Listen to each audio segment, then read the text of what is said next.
Let me ask you something. If tomorrow, every single person you depend on stopped answering your calls, stopped showing up, stopped helping you, what would happen to your life? Would you rise or would you crumble? Most people crumble not because they're weak, but because they've built their life on a dangerous foundation, expecting someone else to hold them up. We live in a world where we've been trained to look outside of ourselves for rescue. Wait for the right mentor, the perfect partner, the lucky break. But here's the truth. No one tells you. No one is coming to save you. And that's not bad news. That's the best news you could ever hear. Because the moment you stop waiting, you start creating. I've seen it over and over again. The second someone decides to depend on themselves, their whole world changes. They walk differently. They talk differently. They stop begging for permission to live and start making their own rules. That's when life stops controlling you and you start controlling life. So today, I'm going to show you exactly how to break free from the trap of dependency, how to build unshakable trust in yourself, and how to make sure your success never depends on whether someone else shows up for you.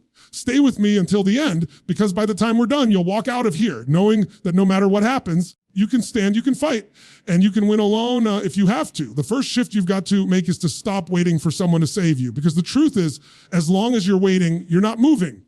And as long as you're not moving, life is passing you by. Think about it. How many dreams have you delayed because you told yourself, when the right person comes along, then I'll start? How many times have you said, when I have the perfect support, when I get the right opportunity, when someone finally sees my potential, then I'll go all in? That's the trap. That's the invisible prison we build for ourselves, expecting someone else to light the fire for us. I'm telling you, you've got to burn that script right now. If you're waiting for your boss to notice you, if you're waiting for your friends to push you, if you're waiting for your family to validate you, you're giving away your power. And here's the hard truth. It's too busy to rescue you. Everyone is wrapped up in their own battles, their own fears, their own survival. Not because they're cruel or selfish, but because that's life. And if you stake your future on someone else's time, energy, attention, you're building on sand. The tide will come and it will wash it all away. I know it's tempting to think, but I've got people who care about me. They'll be there when I need them. And maybe they will. Depending on them to move your life forward is like depending on the weather to be sunny every day. It's nice when it happens, but you can't build a harvest on hope. At some point, you've got to decide that your progress is not optional and it's not conditional on anyone else showing up. And let me tell you what happens when you flip that switch inside of you. The moment you decide it's on me, no matter what, no matter who's here, I'm moving forward. You start to change. Your shoulders pull back. Your voice gets stronger. You start walking with a purpose people can feel before you even say a word. Why? Because there's a power in someone who knows they can carry their own weight. There's a confidence in someone who knows they don't need rescuing. And here's the paradox. You actually become more magnetic. People are drawn to someone who doesn't need them to survive, but chooses to walk with them anyway. The problem is, too many people live like passengers in their own lives. They're sitting in the back seat, staring out the window, hoping the driver takes them somewhere good. And if the driver gets lost, they get lost. If the driver quits, they're stranded. You've got to get out of the back seat and grab the wheel. Stop outsourcing your destiny, because you can be surrounded by 1,000 people and still end up going nowhere if you never decide to drive. Some of you are thinking, but I've been hurt before. I depended on myself once and I failed. Good. That's the best thing that could have happened to you. Failure is proof that you tried. It's the raw material of wisdom. You can't build strength from things going right all the time. You build strength when you stand back up after it all went wrong. Every time you stand without a hand pulling you up, you're telling the world, and more importantly, you're telling yourself, I can handle this. Now, I'm not saying you should shut people out. I'm not saying you should never accept help. There's a huge difference between accepting help and depending on it. Accepting help is a choice. It's strategic, it's grateful, but it's not desperate. Depending on help is leaning so hard that when it's gone, you collapse. First one builds you up. The second one keeps you weak. And here's the thing, life will test you to see if you can stand on your own. It'll strip away the people you thought you could lean on. It'll put you in moments where there's no one to call, no one to text, no one to answer the door. And in those moments, you'll discover something, either the crushing realization that you can't stand without them, the liberating power of knowing you can. Some of the greatest breakthroughs in life happen when you're alone with no safety net. When you've got no one to borrow strength from, you discover the reserves you never knew you had. You start tapping into a different kind of energy, not the kind that's borrowed from others, but the kind that's born from your own grit, your own hunger, your own refusal to quit. That's the energy that builds empires, that overcomes impossible odds, that rewrites the story for generations after you. I want you to think of every time you waited for someone else before you acted. Every time you told yourself, I'll start when they owe, or I'll try when they, or I'll go for it when they. Those moments weren't neutral. They were costing you. Time doesn't refund you. Every hour you spend waiting is an hour you could have been building. That's the pain most people only realize too late. They wake up one day and the people they counted on are gone. The chances they waited for have passed, and all they're left with is regret. I don't want that for you.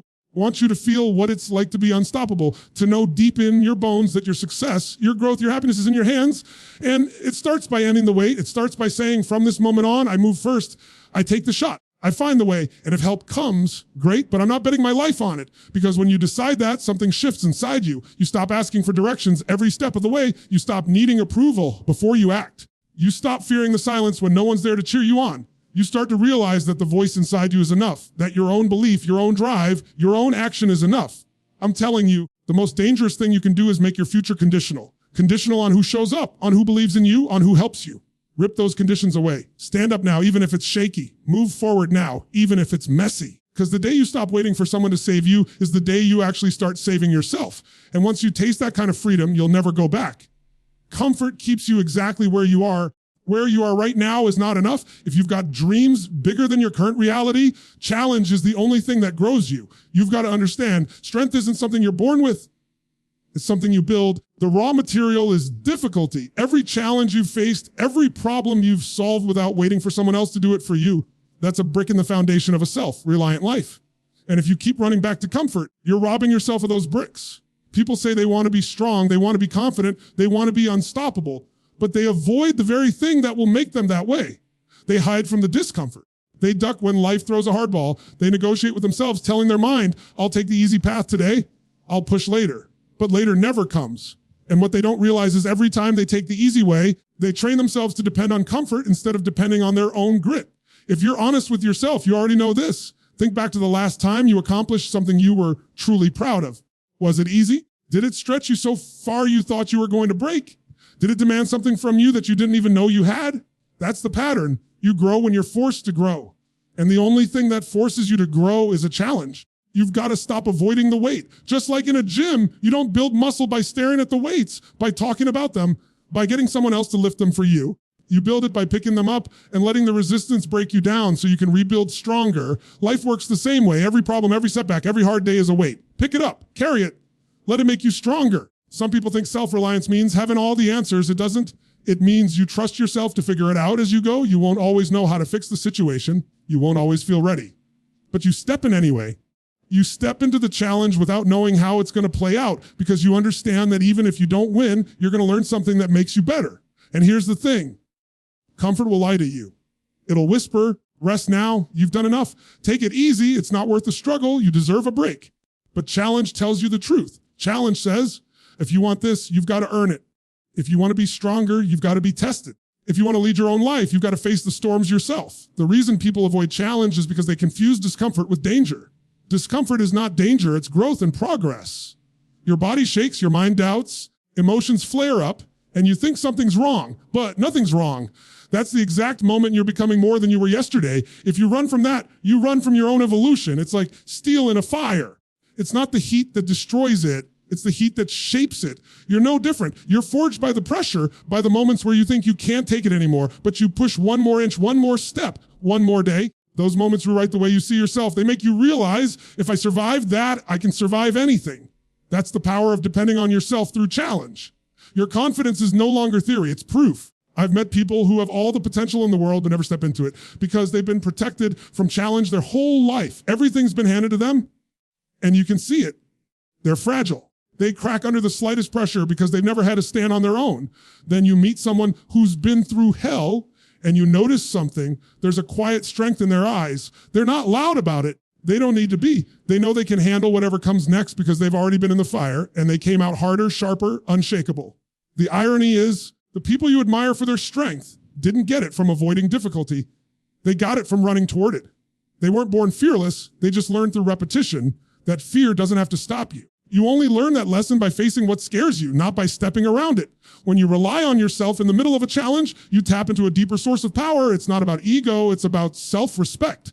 It's about proving to yourself that you are capable, that you can trust yourself to rise when life tries to push you down. And every time you do that, you add another layer to your armor. Not the kind that hides you from the world, the kind that lets you walk into it fully exposed, knowing nothing can break you. Now, there's a danger here. When you start facing challenges on your own, people might misunderstand you. They might say you're stubborn, that you're trying to do everything by yourself, that you're too independent. Let them talk. They don't understand that every time you face a challenge head on, you're building a bank of strength you can draw from forever. They don't understand that the most dangerous dependency is not on another person. It's on ease, on everything being smooth. Because the day life stops being smooth, the ones who depend on ease collapse. The ones who've built themselves through challenge keep going. So here's the truth. If you want to depend on yourself, you can't just do it when things are easy. You've got to practice it when things are messy. When you're under pressure, the outcome isn't guaranteed. That's the training ground. That's where you discover the version of yourself that doesn't need permission, doesn't need perfect conditions, doesn't need everything to line up before you act. When you start living like that, when you start choosing the challenge instead of avoiding it, you realize something. You're not just surviving challenges, you're seeking them. You stop asking for a lighter load and start asking for stronger shoulders, because you've learned that the more you can carry, the freer you are. And here's the part most people will never understand. You start to enjoy it because you love pain or difficulty, but because you've fallen in love with who you become through it. You start to crave the feeling of knowing you've grown, knowing you're stronger than you were yesterday. That's when you know you've shifted. You've stopped fearing challenge and you've started using it. The truth is, if you can learn to depend on yourself when life is hard, there is nothing left to fear. You can't depend on yourself if you don't trust yourself. And you can't trust yourself if you keep breaking your own promises. That's where most people fall apart. Not because they're not capable, not because they don't have the talent or the intelligence, but because deep down they don't believe their own word. They say, I'll start tomorrow. And they don't. They say, I'll commit to this. And they don't. Every time they break that commitment to themselves, they erode their own foundation. It's not about the world doubting them. It's about them doubting themselves. I'm telling you, self-trust is the root of self-reliance. Without it, everything else collapses, because when you don't believe you'll follow through, you hesitate, you second guess, you give up faster, you talk yourself out of opportunities. You see the door open and you still don't walk through it because a voice inside says, what's the point? You'll quit like you always do. That voice isn't magic. It's not some mystical enemy. It's just the record of your past actions playing back in your mind. If you want to change that voice, you've got to give it new evidence. And that starts with keeping the smallest promises you make to yourself. People think trust is built on big wins, big accomplishments. It's not. Trust is built in the smallest, quietest moments, when no one's watching, when no one will know if you did it or not. It's waking up when you said you would, even if the bed feels like a magnet. It's finishing the workout you promised yourself, even if no one else cares. It's making that call, sending that email, finishing that project. Not because you have to for someone else, but because you said you would for yourself. Here's what happens when you start doing that. At first, it feels small, almost meaningless. You think, how does making my bed or sticking to my schedule really change anything? But over time, you're stacking proof. You're building a private record that says, when I say I'll do something, I do it. And every time you do that, you strengthen your internal authority. You become someone you can count on. That changes everything, because when the big challenges come, you don't just hope you'll follow through, you know you will. Now, this isn't about perfection. You're going to slip. You're going to miss a promise. You're going to fall short. The difference between people who trust themselves and people who don't is that the first group owns it, fixes it, and gets back on track immediately. They don't use one broken promise as an excuse to break 100 more. They don't let one bad day turn into a bad week, then a bad month, then a bad year. They correct quickly because they know every time they let a broken promise linger, they're telling themselves, I guess my word doesn't matter. Think about it. When someone else breaks a promise to you repeatedly, eventually you stop relying on them, right? It's no different with yourself. If you break promises to yourself over and over, eventually you stop relying on you. And when you stop relying on you, you start leaning too heavily on others to make up the difference. That's the opposite of self-reliance. That's when dependency creeps in on friends, on partners, on bosses, on circumstances. This is why discipline is not a punishment. It's the purest form of self-love. Discipline says, I respect myself enough to follow through even when I don't feel like it. That's not harshness. That's protection. Because if you build a life on discipline, you're not at the mercy of moods or motivation or other people's schedules. You're driven by something much deeper, your own standard. People ask me all the time, how do I get more confidence? And I tell them, earn it. Confidence isn't an affirmation you repeat in the mirror. It's a byproduct of keeping your word to yourself.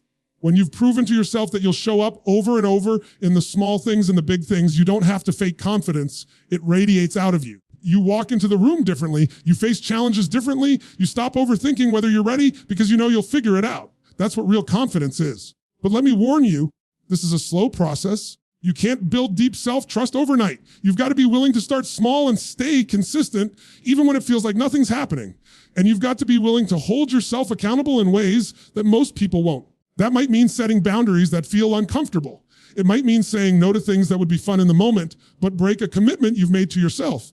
It might mean doing the work when no one else is around to applaud you. And here's the beauty of it. Once you start keeping those promises, the voice in your head changes. The same voice that used to say, you'll quit, starts saying, you've got this.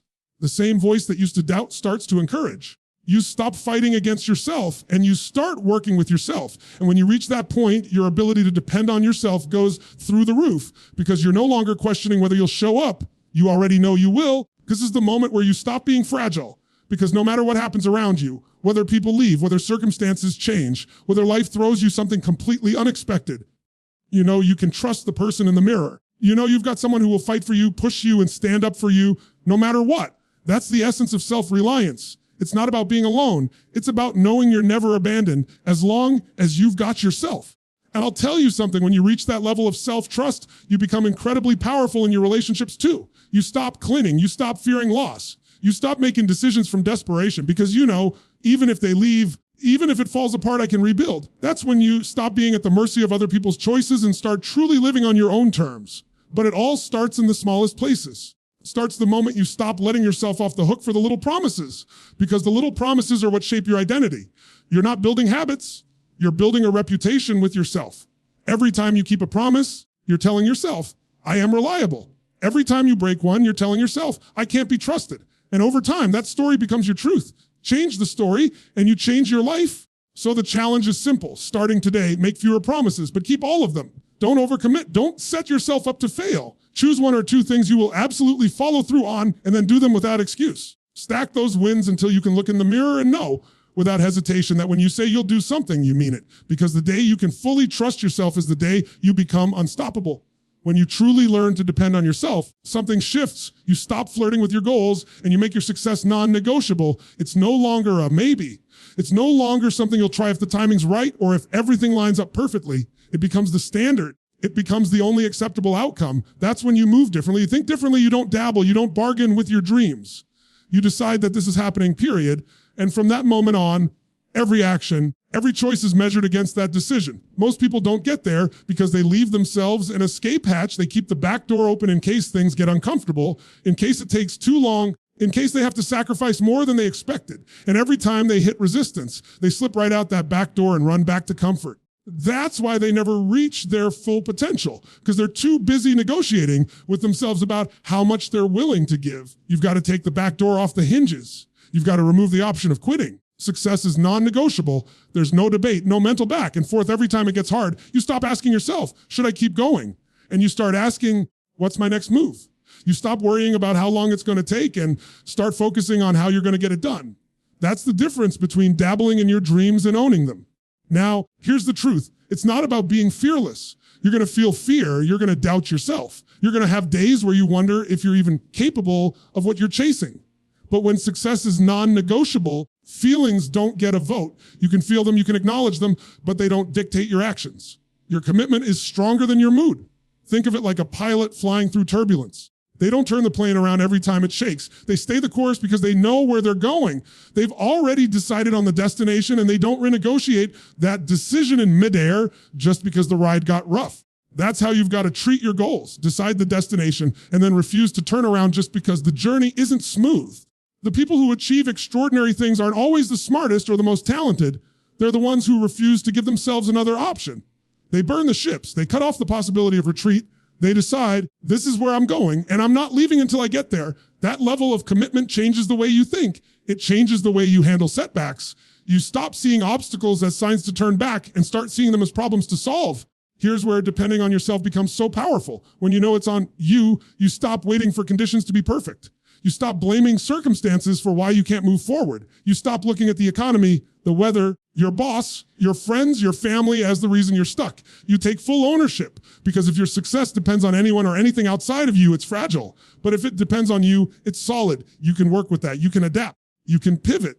You can push through. There's a certain energy that comes with making something non-negotiable. It's like flipping a switch. You become relentless. You don't waste time doubting. You're too busy doing. You don't get distracted by every little detour. You're locked in. People notice it. They see that you're not just talking about your goals. You're building them brick by brick, day after day, whether anyone's watching or not.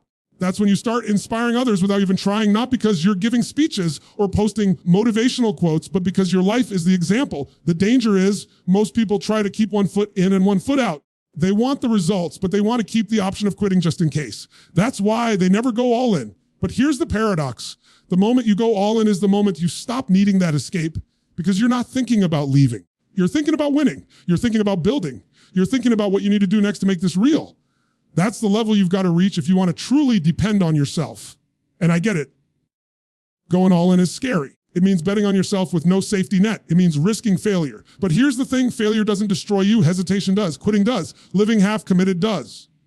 Failure teaches you, shapes you, strengthens you. Hesitation robs you without giving anything in return. And when you depend on yourself, failure is never final because you trust yourself to get back up and try again. Once you reach the point where success is non-negotiable, you stop measuring progress by how easy it feels and start measuring it by whether you're moving forward. You don't get discouraged just because it's hard. You expect it to be hard. You've already made peace with the fact that it's going to cost you something. But you've also decided that whatever the cost, the reward will be worth it. That's the mindset shift. Removing the conditions from your commitment. I'll keep going as long as it's convenient. No more, I'll keep going as long as I see quick results. You decide, I'm in this until it's done. And when you say that and mean it, you start finding ways to make it happen that you never saw before. Because commitment opens your eyes to possibilities that hesitation keeps hidden. The truth is, life will test you to see if you really mean it. You'll have setbacks that make you question everything. You'll have moments where walking away would be the easier choice. But if you've made your success non-negotiable, those moments don't end you. They define you. They become the chapters in your story that people will talk about later, the proof that you were serious when you said, I'm going to make this happen. And here's the beauty of it. Once you've lived this way in one area of your life, it starts to spill over at everything else. You stop half committing in relationships. You stop half committing to your health. You stop half committing to your personal growth. You either do it or you don't. But if you say you're doing it, you mean it. That's the standard you set for yourself, and it changes everything. Because when you make your success non-negotiable, there's only one direction left to go: forward.